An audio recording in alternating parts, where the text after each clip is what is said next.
These are some bulls I saw maybe once or twice last year, and never before. Meet Sykes. I don't know why I named him that. He's a nice 3x3. He's not an old bull.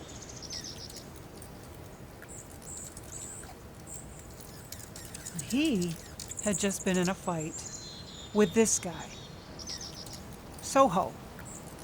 We believe him to be the son of Hook. We're not sure, of course, but he's very impressive, and he has a lot of Hook's traits. And he's a young bull. He's found a little tiny scent, I can't even call it a tree, a scent twig. Apparently a cow has rubbed some scent on it, and it has his attention. I wasn't there for the fight. I just missed it.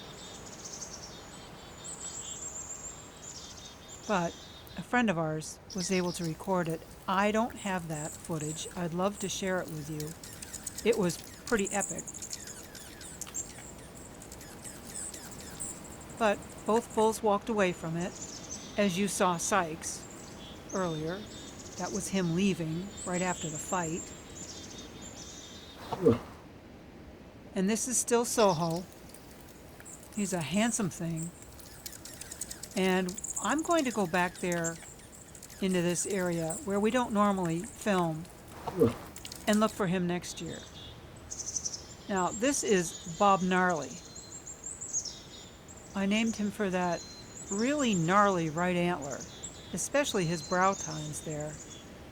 But he's pretty gnarly in his own right. He's a scrapper. And not a young bull. He has a lot of war wounds on him. And his ears are pretty shredded. But he was very tolerant. Okay, you know I had to put this clip in, right? Because I got a shake. And it was a decent one. I found him in the dark in the morning. And kind of hung around. It lightened up a bit. And I was able to get him bedded. You might be able to see here how his ears are pretty ragged.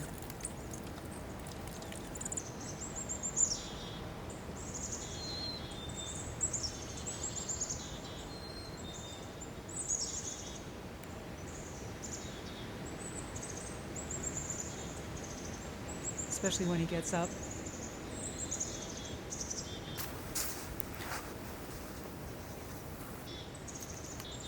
Gives a grunt and a stretch. Oh, nice. Now he's ready to face the afternoon. And now you can see how scuffed up his left side is, too. So, the name Moose comes from the Algonquin word mooswa, which means twig eater. And for whatever reason, Gnarly, despite the fact that there's still nutritious forage around, opted to eat twigs. So it's nice of him to demonstrate how it's done. Bite a little twig off and chew it to death with the molars. Moose only have incisors on the bottom jaw. They don't have any top incisors.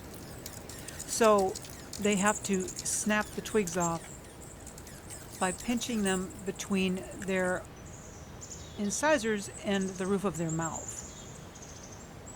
And shove the twig to the back of their mouth and just kind of grind it and pulverize it with their molars.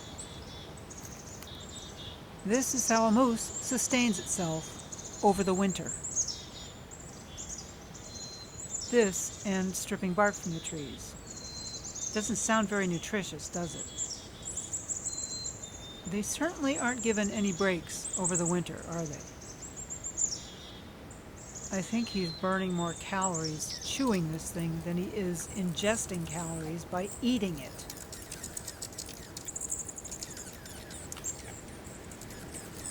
And all this chewing has its effect on their health in general because it wears their teeth down. And like a horse's molars, they don't keep growing, so they'll get ground down to the gum level. It's called cupping.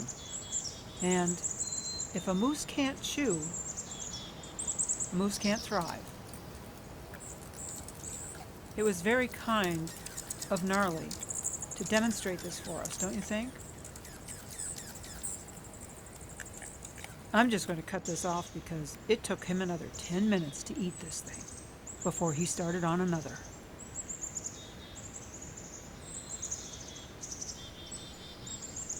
And in review, here's Bob Gnarly showing his left ear. It's pretty torn up. Here's his right ear. There's a hole through it. This is Sykes, the 3x3. And here's Soho in all of his glory. I hope to see all three of these bulls again this year. I'll be looking. Thank you for watching. Please subscribe.